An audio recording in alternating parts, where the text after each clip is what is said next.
you to analyze this data, you go to analyze, then descriptive statistics, then you go to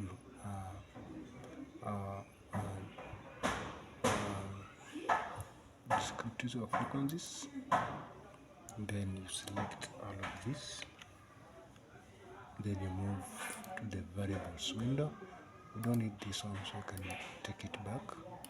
You don't also need this IP address. So from there now you click on OK. Once you click on OK, this is the output in tables. So you can use now this output to come up with your figures, graphs for presentations. For instance, we have sex, whereby we are told 40.8% of them were male, while 59.2% of them were female, and these are their corresponding frequencies. So affiliation, which is a student or a staff member.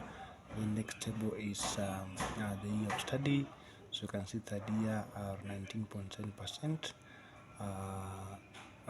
The rest, it goes like that. So if they have a given skill, majority of them, which form 78.9%, have a given skill.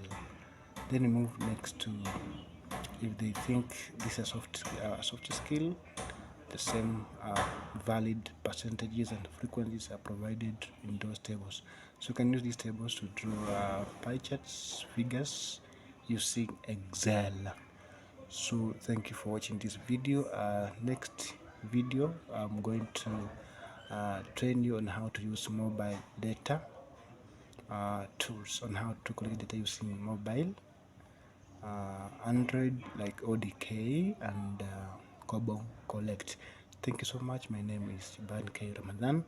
Thank you for watching this.